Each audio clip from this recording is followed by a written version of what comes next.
Destination méconnue, longtemps coupée du monde extérieur, le Laos, pays du million d'éléphants où cohabitent 130 ethnies, ouvre aujourd'hui les portes de son patrimoine culturel.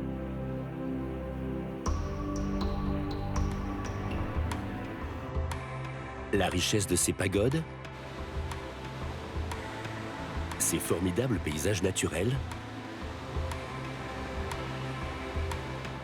et la sérénité de son peuple sont une invitation au rêve d'ailleurs.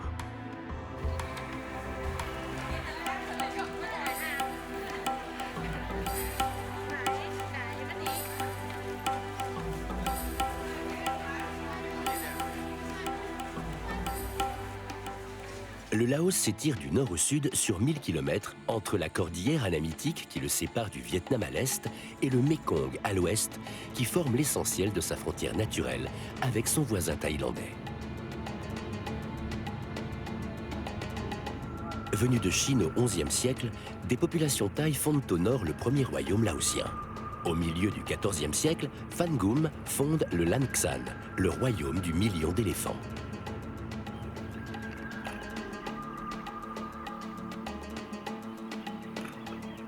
Morcelé par les conquêtes birmanes, chinoises ou siamoises, le royaume est annexé en 1778 par le Siam, l'actuelle Thaïlande. Après 60 ans d'occupation, en octobre 1953, la France reconnaît la souveraineté et l'indépendance du Laos. Fin 1975, la monarchie est abolie et la République démocratique populaire Lao est proclamée. Le nom de Pathet Lao, État du Laos, est toujours utilisé par le régime et aujourd'hui, le pays reste un des 5 États communistes dans le monde. Ce qui n'empêche pas les dirigeants du pays d'encourager progressivement le libre-échange et l'entreprise privée et de se tourner vers le tourisme qui constitue une part importante de ses entrées de devises.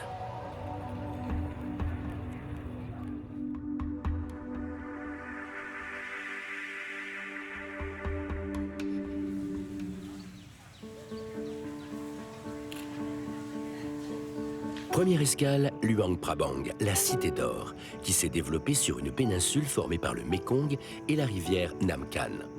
Du XIVe au XVIe siècle, elle est devenue la capitale du puissant royaume du Lan Xang, dont la richesse et l'influence étaient liées à son emplacement stratégique sur la route de la soie. La richesse de l'architecture de la ville reflète le mélange des styles et des matériaux. Au centre de la ville, le pont métallique construit pendant l'époque coloniale par les Français, qui traverse la rivière Nam Khan, est réservé aujourd'hui aux 2 roues.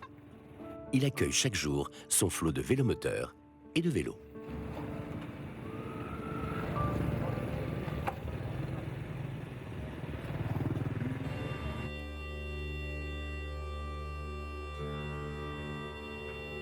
Les nombreux temples monastères qui occupent un tiers de la surface de la ville, les Wat, sont parmi les plus sophistiqués de l'Asie du Sud-Est. La plupart sont en bois, avec une toiture à plusieurs pans recouverte de tuiles. Ils sont classés depuis 1995 au patrimoine mondial de l'humanité.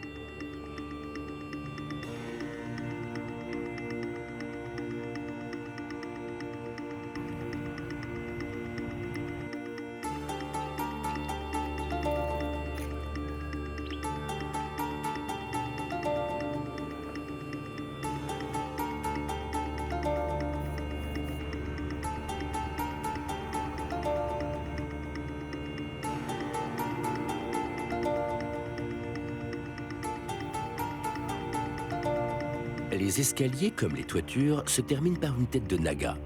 Dans le bouddhisme, le naga a la forme d'un grand cobra avec une seule tête, et parfois plusieurs. La mythologie Lao affirme que les nagas sont les protecteurs de Vientiane, et par extension de l'État Lao. Contrairement aux Wat construits en bois, les maisons en briques à 1 ou 2 étages rappellent l'empreinte coloniale de la ville.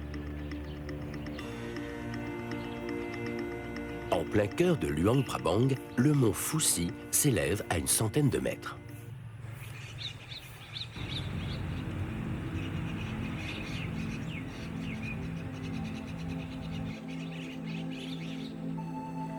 À mi-hauteur, le Wat Tam possède plusieurs statues dorées. Un Bouddha blotti dans une grotte, Un autre en position couchée, entouré de bodhisattvas posés sur des socles symbolisant la fleur de lotus. Également, une scène qui représente le premier prêche du Bouddha face à ses disciples dans le parc des gazelles à Sarnath, après avoir atteint l'illumination.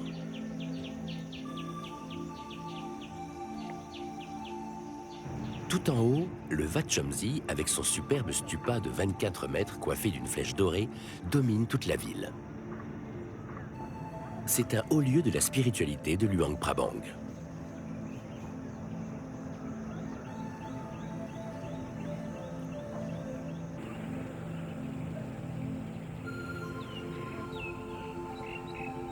Au Laos, la religion bouddhiste est née avec la royauté qui la protégeait. Lorsqu'en 1975, la monarchie a été supprimée par le régime de la République populaire démocratique Lao, le bouddhisme a évidemment souffert. Les premières années du communisme ont été très dures. Un certain nombre de bonzes ont quitté le pays, notamment les plus instruits, et l'enseignement du bouddhisme a périclité.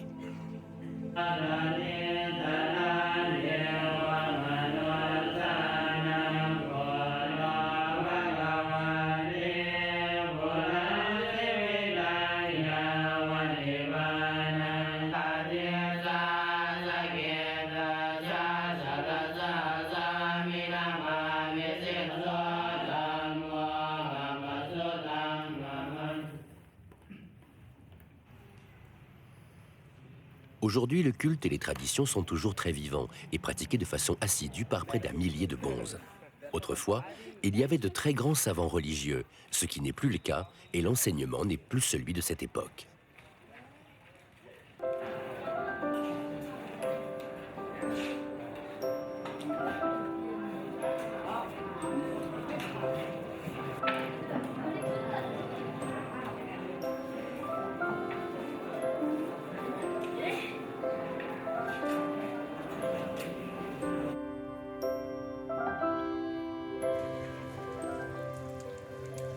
« 5h30. Pour les bonzes, c'est l'heure du takbat, l'heure de mendier leur nourriture avec leur bol à aumône, le pata, comme le veut la tradition bouddhiste. Pieds nus, ils déambulent en file indienne, drapés dans leur robe safran, et accroupis sur les trottoirs, les dévots attendent patiemment que les bonzes, un à un, tendent leur bol pour y déposer du riz ou d'autres denrées.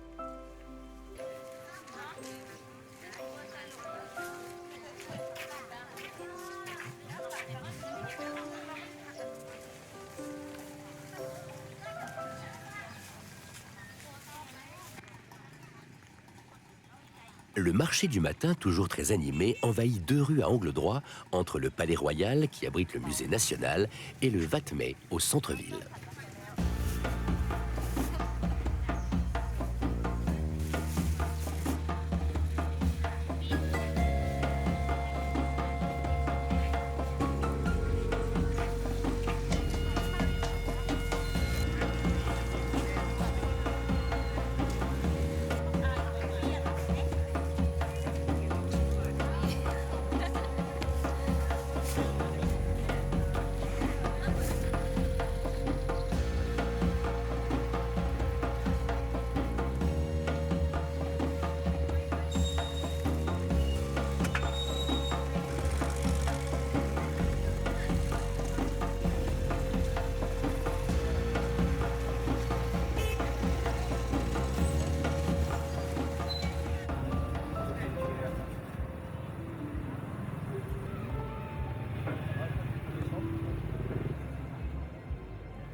L'après-midi, comme de nombreux habitants de Luang Prabang, sur les parcelles fertiles situées sur les terrasses alluviales du Mékong, commence la récolte des légumes qui seront vendus le lendemain aux aurores sur les marchés de la ville.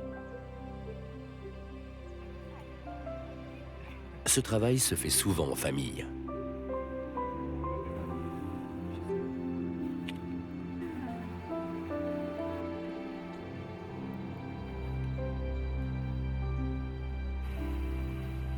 Le Mékong Mékong est devenu naturellement une zone de pêche et une voie de transport sur lequel des bateaux chargés de marchandises descendent paisiblement, ce qui contraste avec les sampans puissamment motorisés pour le transport des riverains.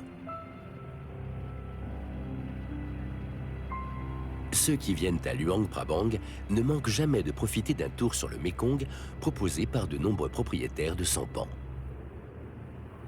Et le plus demandé est celui des grottes Pak U. En remontant le Mékong à 25 km de Luang Prabang, deux grottes situées sur la rive ouest sont bien connues. L'entrée se fait par des escaliers assez abrupts. À l'intérieur, des milliers de statues en bois et en bronze, certaines endommagées, sont disposées à même la roche. C'est pourquoi les étrangers l'appellent plutôt la grotte aux 1000 Bouddhas.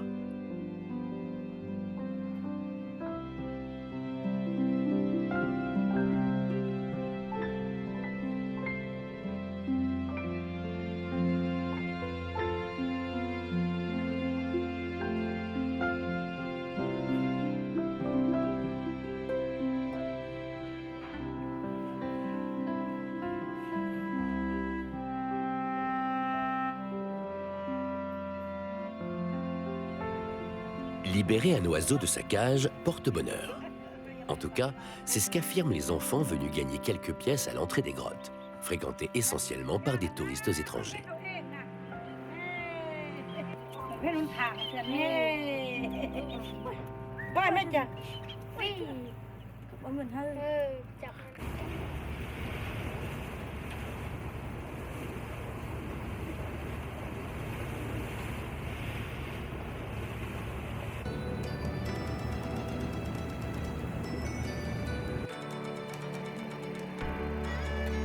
Le long des berges du Mékong, sur les sampans amarrés côte à côte, les matelots et leurs familles profitent des dernières heures de la journée.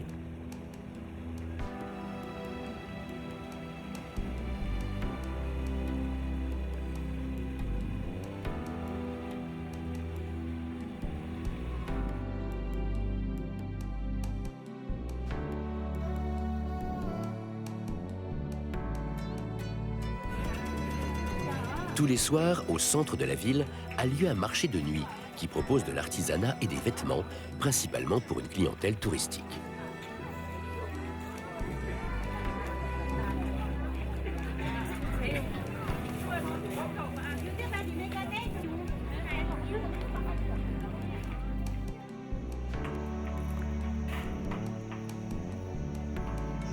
Non loin du centre de Luang Prabang, deux villages se sont spécialisés depuis des années dans le tissage du coton et de la soie. Originaire de Chine, l'ethnie Thaï Lue est particulièrement connue pour l'habileté des femmes dans le tissage.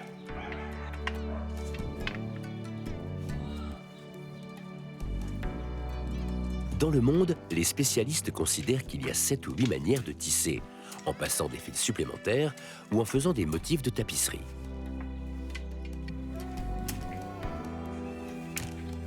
Au Laos, presque toutes ces techniques sont utilisées, ce qui en fait une des plus sophistiquées et des plus complexes au monde. Il suffit d'assister pendant une dizaine de minutes au va-et-vient des multiples navettes au milieu des fils de chaîne d'un métier à tisser pour réaliser la patience, la dextérité et le savoir-faire des tisseuses qui perpétuent cette tradition millénaire.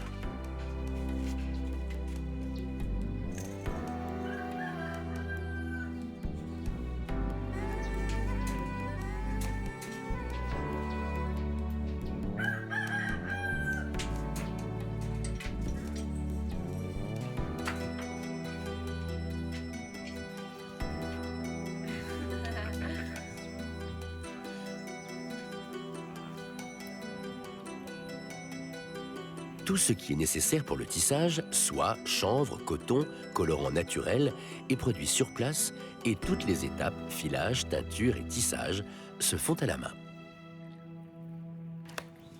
Les femmes fabriquent aussi du papier à des fins décoratives. À partir de l'écorce du mûrier, la fibre est bouillie et battue avec un pilon. Le papier ainsi obtenu est utilisé pour réaliser des ombrelles, des abat-jours, des lampions et des cahiers.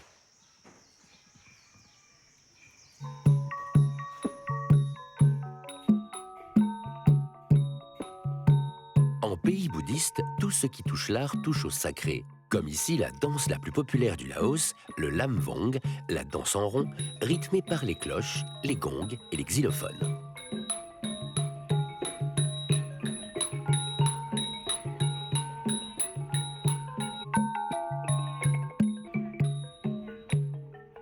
Particularité, seules les mains expriment les multiples facettes des émotions.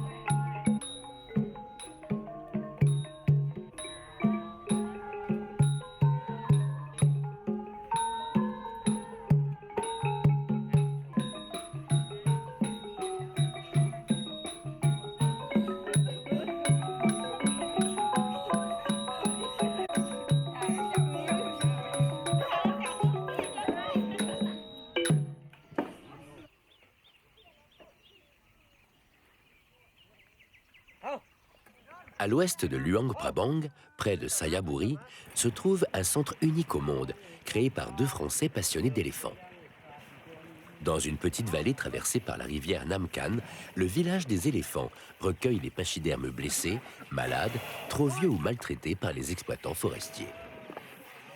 Alors que les éléphants d'Asie se raréfient au Laos, ils disposent même d'une nurserie pour que les petits viennent au monde dans des conditions optimales. Vétérinaires et écologistes internationaux ont fait de ce centre de conservation des éléphants un exemple dont la réputation est devenue mondiale.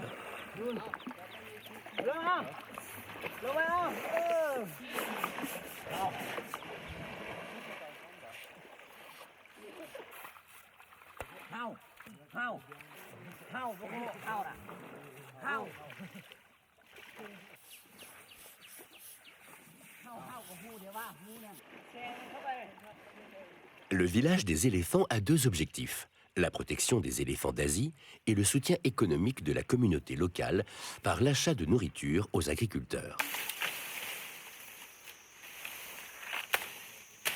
En effet, un éléphant mange 200 kg de végétaux par jour, des feuilles de bambou principalement.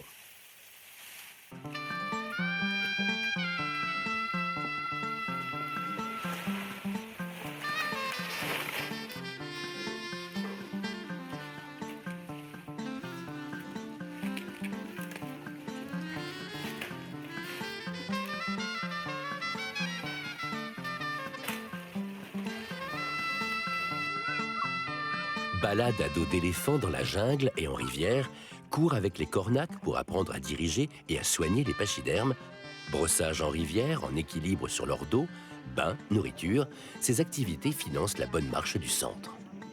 La rentabilité du village a permis d'offrir également un soutien financier à l'école locale.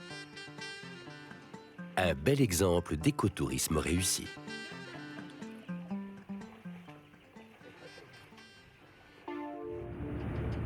Descente du Mékong, direction la capitale, Vientiane.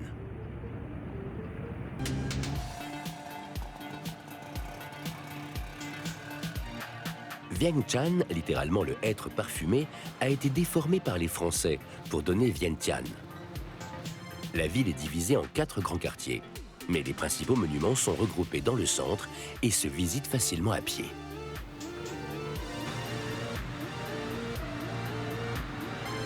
Vientiane possède un quartier colonial créé à l'époque française de l'Indochine et les traces de cette période sont encore bien visibles, comme ces plaques de rue écrites en français et en lao et ces quelques enseignes aux consonances bien parisiennes. Si Vientiane et les villes principales sont correctement alimentées en électricité toute l'année, un tiers du territoire n'est pas encore électrifié.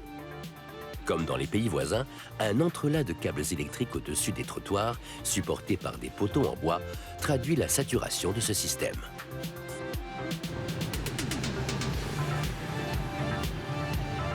L'avenue Lan Xang, la plus grosse artère de la ville, conduit au Patuxai. Le Patuxai, qui signifie porte de la victoire, est un arc de triomphe dédié aux personnes ayant combattu contre la France pour l'indépendance du pays.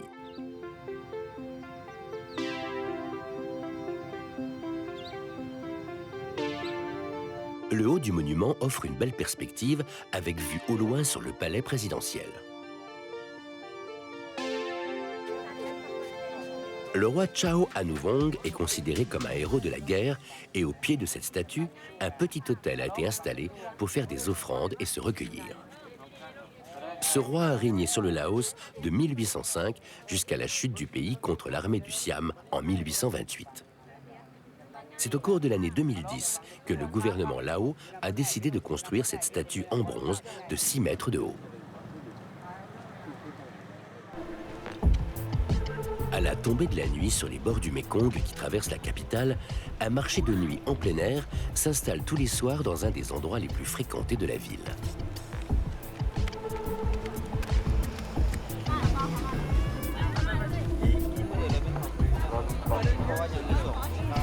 Son aspect rougeâtre est dû aux ampoules qui éclairent les centaines de tentes de couleur rouge.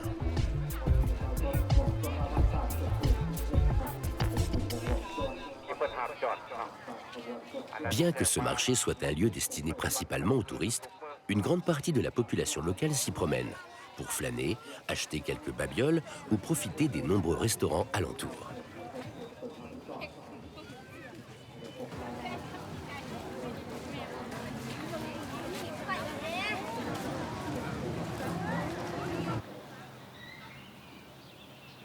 Le Tat Dam Stupa, ou le Stupa noir, situé au centre-ville, daterait du XVIe siècle.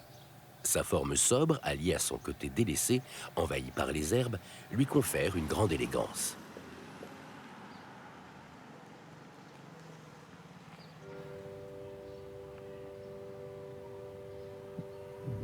Construit après toutes les pagodes connues de Vientiane en 1818, le Wat Sisaket reste pourtant le plus ancien temple bouddhique laissé en état de la capitale.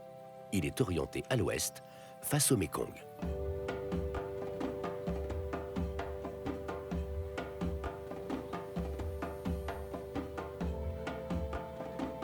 Il possède un cloître plutôt atypique pour une pagode laotienne. En effet, il s'enrichit de 120 statues du Bouddha, dans l'attitude classique de la statuaire bouddhiste, celle de la prise de la terre à témoin de la main droite.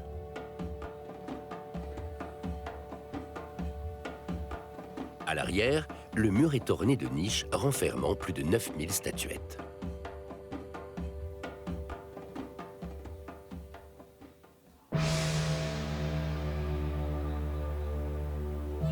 À 25 km de Vientiane, sur les bords du Mékong, le parc du Bouddha couché, Xiang Kuan, possède plus de 200 statues et sculptures de taille imposante issues des représentations hindouistes et bouddhistes.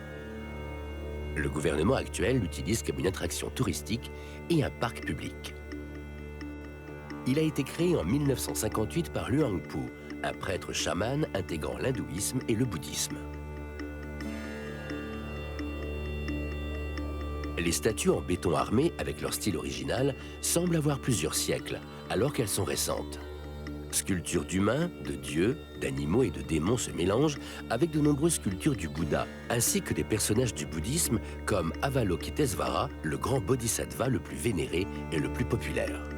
Des personnages de tradition hindoue, notamment Shiva, Vishnu et Arjuna, viennent compléter ce panthéon syncrétique. Le Bouddha couché de 40 mètres de long constitue sûrement la sculpture la plus spectaculaire du parc.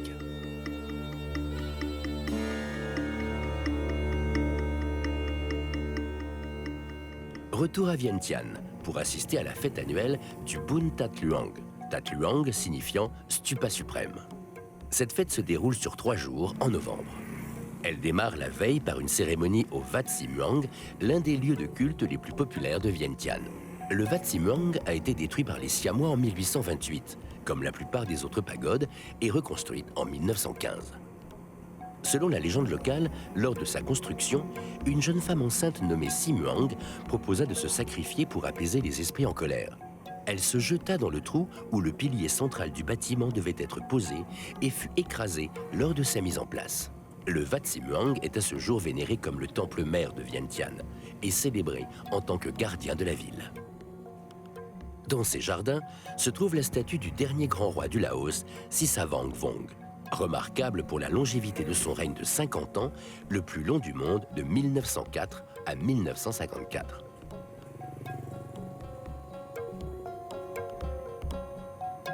Profondément enraciné dans la vie quotidienne des Laotiens, 67% de la population se dit bouddhiste. Ce pourcentage est en perpétuelle croissance depuis son introduction par le roi Phan Gum, qui fut le premier à unifier le Laos en imposant cette religion pendant son règne.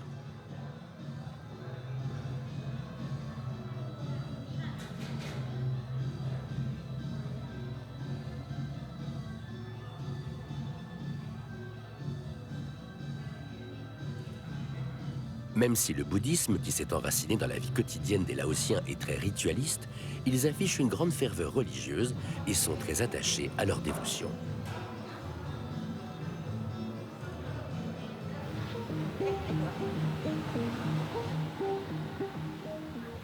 La préparation des festivités a demandé du temps et tout doit être prêt pour accueillir les milliers de Laotiens venus pour cette célébration. L'organisation doit être parfaite et les services de la ville sont mobilisés pour mettre en place toutes les infrastructures nécessaires. Et l'art floral fait partie de cette fête. Il sert généralement à l'ornement et aux offrandes des nombreuses pagodes. Pour cette célébration, les Laotiens dépensent plus que d'habitude en offrandes et beaucoup doivent trouver à se loger pour quelques jours avec leur famille.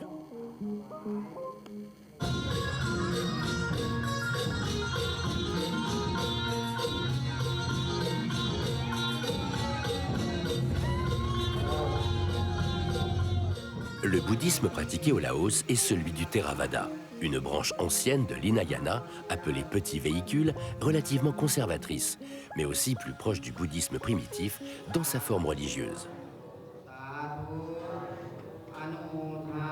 Elle s'appuie sur un canon rédigé en pali nommé Tipitaka, comprenant de nombreux textes basés sur les paroles du Bouddha, sauvegardés par écrit quelques dizaines d'années après sa mort.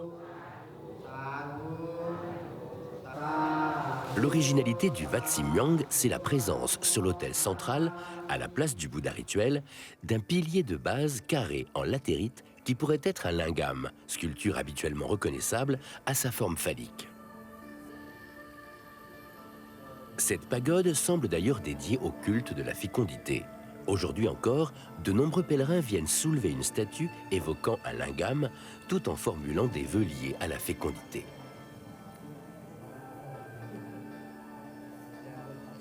Comme le plus important festival de Vientiane est le Phunthak Luang, tous les Laotiens l'attendent avec impatience.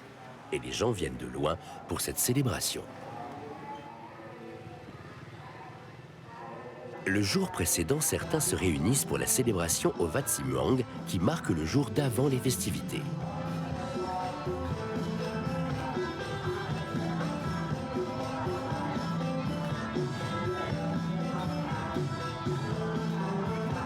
Les groupes se rassemblent et déambulent à 3 reprises autour du temple principal, faisant une procession colorée par les chandelles et les châteaux de cire, appelés phasat. Le château de cire est une métaphore pour désigner ces créations géométriques jaunes composées de pétales de cire, décorées de papier doré et de guirlandes de billets de banque qui seront bénis par les bonzes à l'intérieur du temple.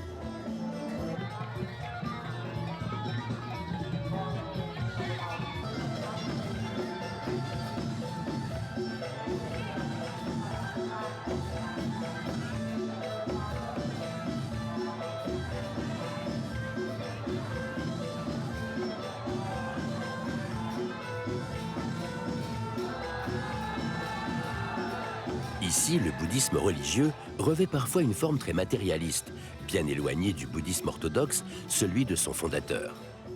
Cependant, son rôle social communautaire est très important, en plus de correspondre à un réel besoin de la population d'adhérer à certaines croyances transcendantes.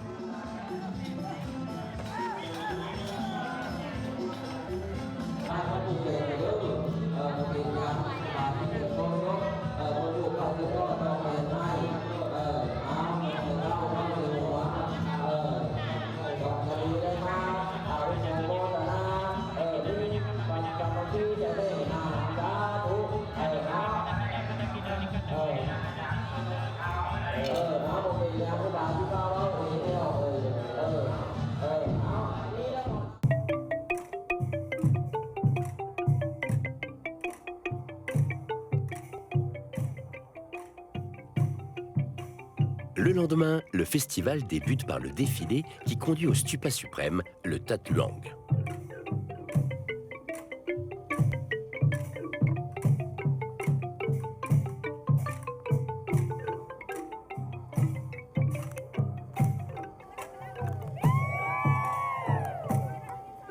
Les moines ouvrent la marche, suivis par un défilé d'hommes et de femmes vêtus de divers costumes ethniques Lao.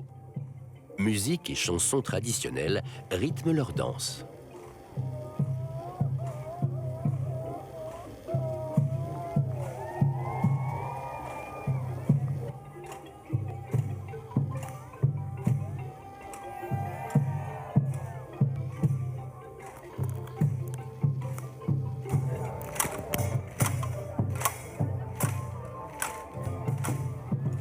Devant l'entrée du monument se trouve la statue de Setthathirath, un des grands rois du Laos, qui aurait officiellement fondé cette ville en 1560. Il est à l'origine de nombreux monuments bouddhistes, comme ici le That Luang. En atteignant le stupa, les fidèles, guidés par des moines offrandes à la main, déambulent lentement tout autour, 3 fois, dans le sens des aiguilles d'une montre.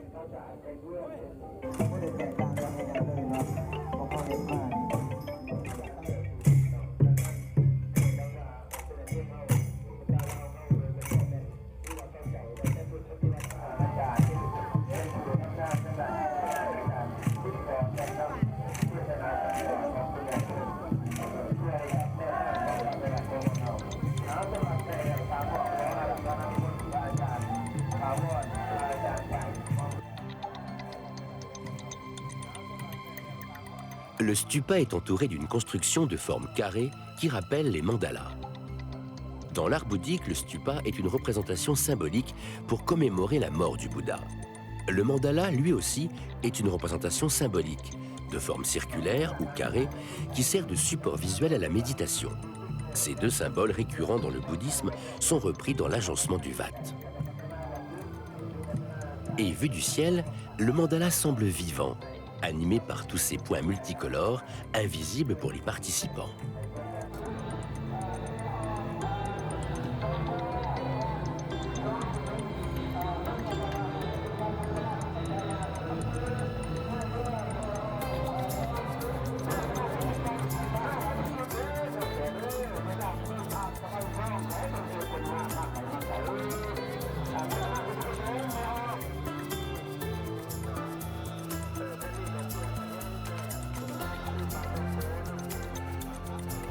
Au crépuscule, la cérémonie du premier jour s'achève.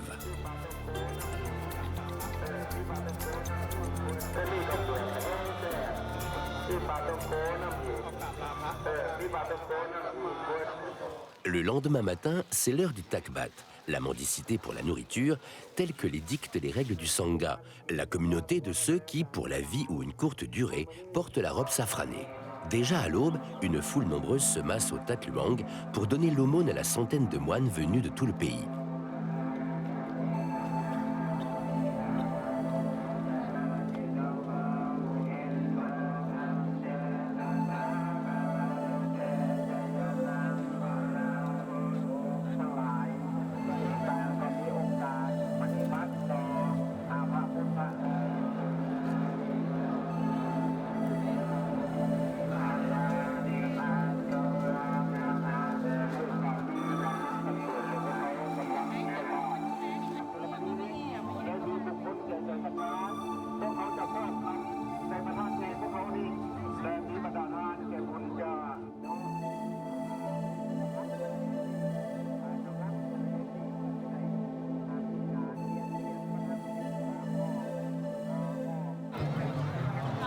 Certains sont arrivés à 5 heures du matin pour s'assurer les meilleures places devant le vat, sur l'esplanade.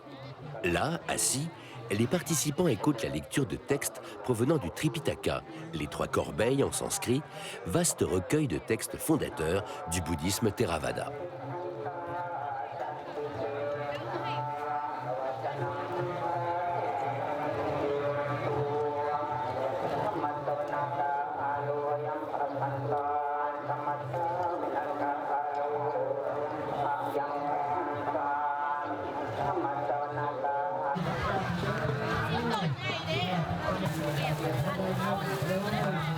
Un tel afflux de gens nécessite des lieux pour se restaurer et une organisation sanitaire et sécuritaire.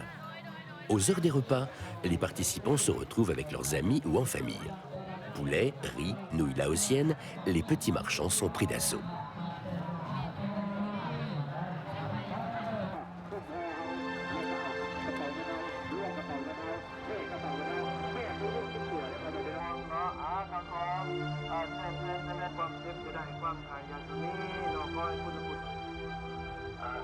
Le dernier jour, la fête s'achève sous la pleine lune et chacun se presse autour du stupa pour une dernière procession aux chandelles, portant des bouquets de fleurs, des baguettes d'encens et des bougies. La nuit tombée, c'est le moment attendu des feux d'artifice qui marque la fin de la célébration.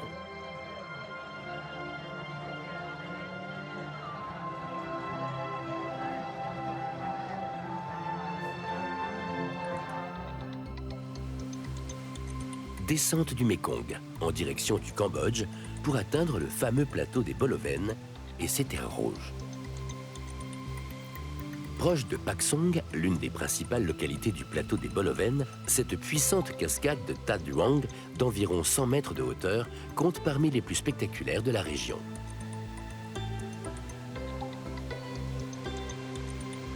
Toujours sur le plateau, le petit village de That Lo est connu pour ses 3 cascades proches du village. That Suang, That Hang et That Lo. Une randonnée qui nous plonge dans une splendeur visuelle et sonore.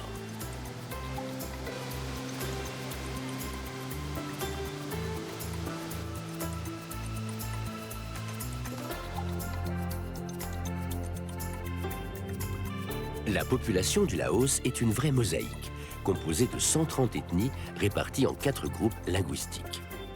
Parmi elles, les Katu appartiennent à une des 47 ethnies de la famille austro-asiatique. Les Katu vivent dans des villages difficiles d'accès qui comportent quelques dizaines de maisons construites sur pilotis, élevées à 1 mètre du sol.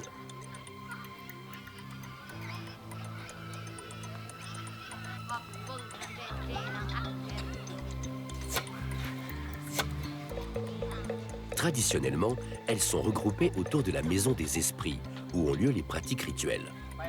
Généralement, au mois de mars, pendant la pleine lune, les villageois célèbrent les esprits de leurs ancêtres pendant une cérémonie où ils dansent en tournant autour de la maison des esprits sur le rythme des tambours et des percussions. Ensuite, des buffles sont sacrifiés comme offrande aux esprits pour que ceux-ci protègent et bénissent leur communauté. La majorité des villages Katu continuent à vivre de la culture du riz de montagne selon le procédé de la culture sur brûlis. Ils plantent aussi du maïs, du manioc et pratiquent l'élevage. Cette diversité ethnique est un des grands atouts culturels du Laos, mais elle est fragile et nécessite le développement d'une politique de préservation.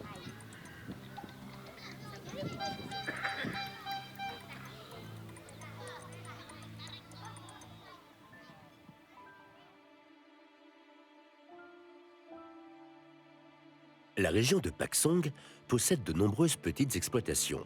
Thé blanc composé uniquement de bourgeons provenant de théiers semi-sauvages, poivre et également plantation d'EVA, de manioc pour les biocarburants, de maïs, de bananes et bien sûr de riz, cette région est essentiellement agricole.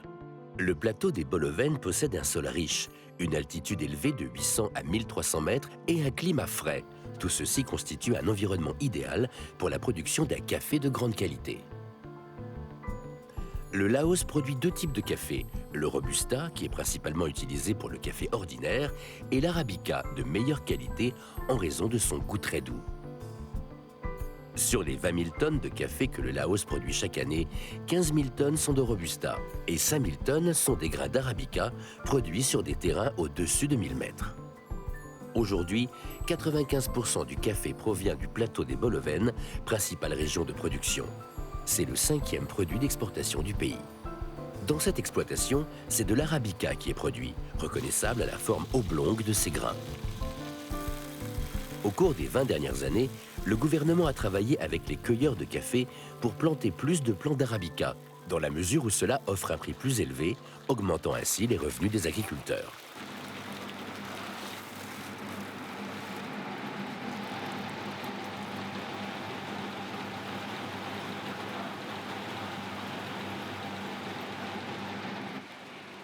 Il existe 20 000 petites communautés productrices de café dans 250 villages et bon nombre de ces familles, comme dans cette plantation, vivent grâce à la culture du café.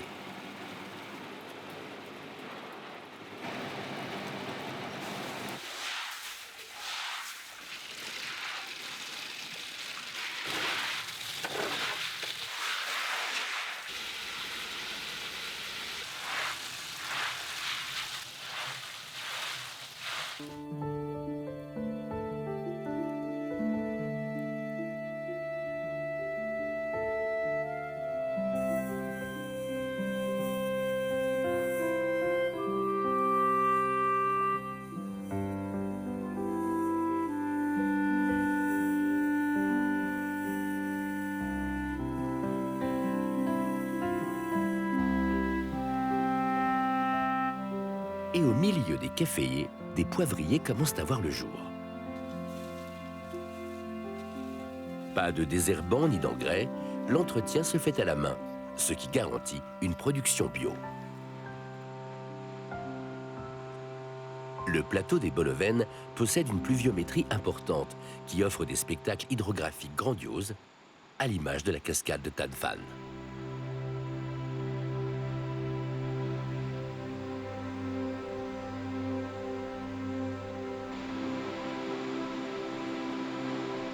Tadvan doit son nom à une biche qui se serait noyée à cet emplacement. Tad signifiant cascade et Fan signifiant biche. Ces deux chutes d'eau puissantes sont le résultat de l'alliance des fleuves Champi et Pakkut qui viennent se jeter dans une gorge entre 120 et 200 mètres plus bas, faisant de Tadvan la plus haute cascade du Laos et parmi les plus hautes d'Asie.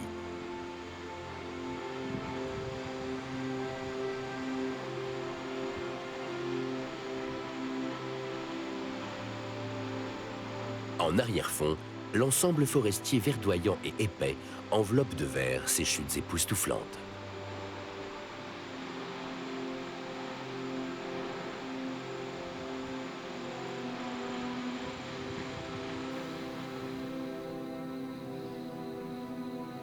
Retour sur le Mékong au lever du jour.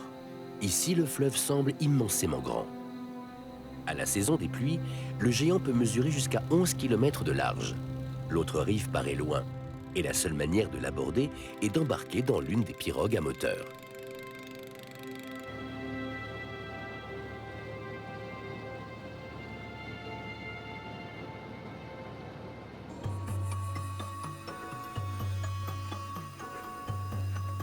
La région de Champasak est connue pour le site historique de Wat Phu, le temple de la montagne en Khmer. Érigé sur le premier contrefort de la montagne, l'ensemble est un témoignage remarquable de l'Empire khmer qui dominait la région du 5e au 14e siècle.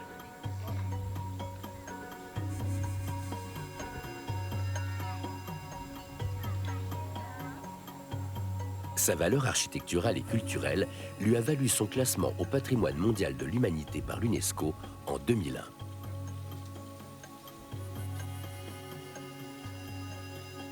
Une inscription d'un roi nommé Devanika semble attester que le site daterait du 5e siècle de notre ère. Situé non loin du Mékong, le Wat Phu s'étend sur un carré d'environ 2 km de côté et comprend 2 barrets, des bassins réservoirs. Les mois de quasi-sécheresse alternant avec les mois de mousson, les Khmers assuraient un approvisionnement constant en eau pour réguler la production du riz grâce aux barrets, qui pouvaient atteindre des tailles gigantesques comme à Angkor.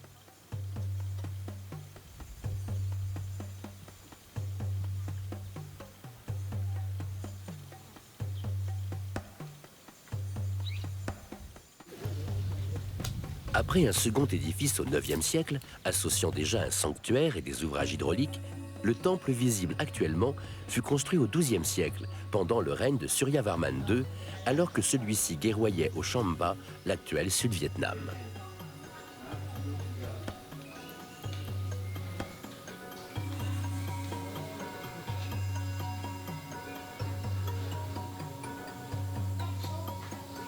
Par la suite, le Wat Phu devint un sanctuaire bouddhiste très vivant, et il l'est resté jusqu'à nos jours. Chaque année, en hiver, a lieu un pèlerinage qui attire de nombreux fidèles laotiens, coïncidant avec la fête bouddhiste du jour de Makabusha.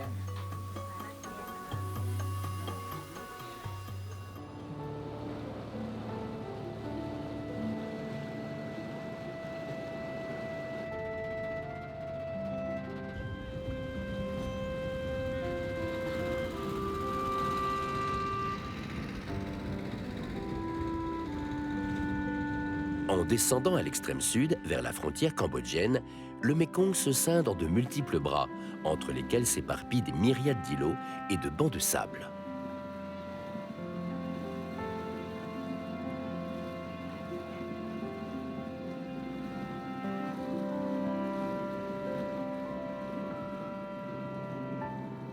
Au milieu de cette immensité, les îlots apparaissent comme autant de taches de verdure, surtout en période d'étiage, c'est-à-dire hors de la mousson qui a lieu de mai à octobre.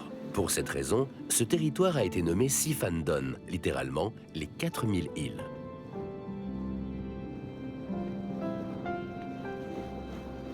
Véritable havre de paix, l'atmosphère est détendue et hors du temps. Les paysages naturels magnifiques et les habitants extrêmement accueillants. Ils vivent de la pêche ainsi que de la récolte du riz, de légumes et de noix de coco, pendant que les femmes tissent la soie.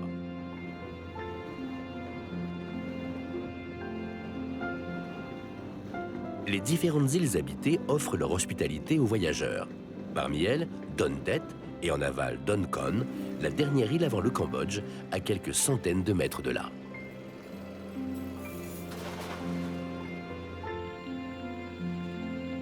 Les deux îles sont reliées par un pont en pierre construit lors de la présence française qui se fait sentir à travers quelques vestiges coloniaux, comme l'ancien port et les traces de la ligne de chemin de fer. Pour contourner les rapides tumultueux qui rendent le fleuve impraticable, les Français construisirent une ligne de chemin de fer de 14 km.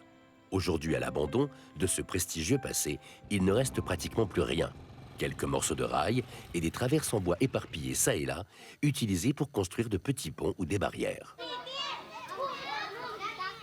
Au Laos, l'école est obligatoire. Tous les enfants doivent s'instruire. Mais la disparité des richesses et la proximité des écoles ont pour conséquence un plus fort taux d'alphabétisation dans les villes.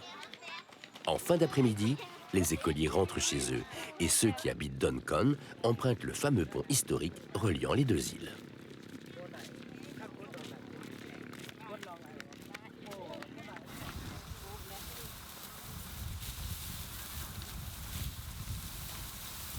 Dans les campagnes, bien souvent, les enfants arrêtent leur scolarité pour aider aux travaux des champs.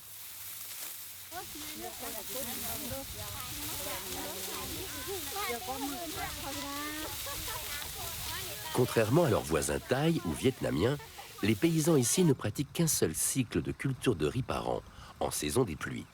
Le cycle débute au mois de mai-juin pour se terminer en novembre.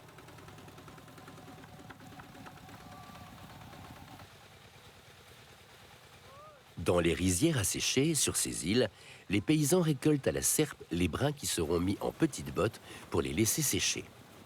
Ensuite, un battage mécanique permettra aux grains de se libérer pour terminer dans des sacs. L'agriculture est principalement tournée vers l'autoconsommation et ne génère que peu de revenus. Le surplus, qui représente en général une faible part de la récolte, est vendu soit sur le marché local, soit à des grossistes.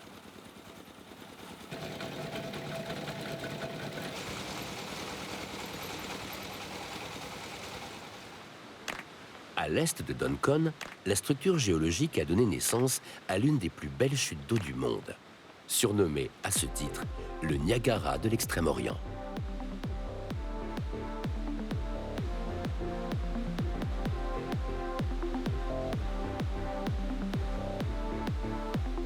Il s'agit des chutes de Kon Pha Pheng, qui s'étalent sur près de 10 km de long, formées par un escalier spectaculaire de roches basaltiques et granitiques dû à de très anciens épanchements du magma.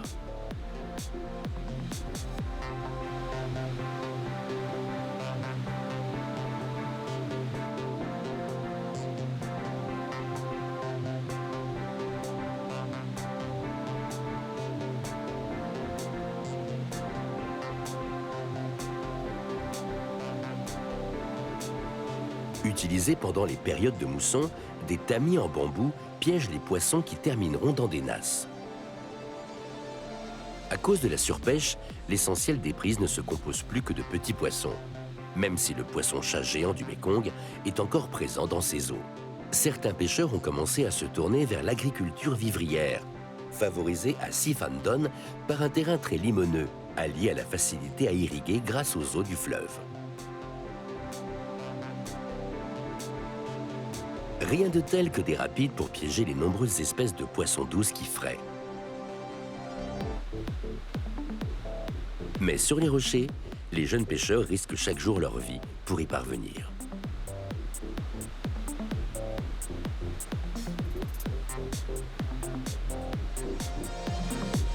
Dès l'âge de 10 ans, tous les garçons du village apprennent à jeter à l'eau un filet circulaire plombé, puis à le remonter à la force du poignet en l'extirpant des puissants tourbillons, pieds nus, sur des rochers glissants.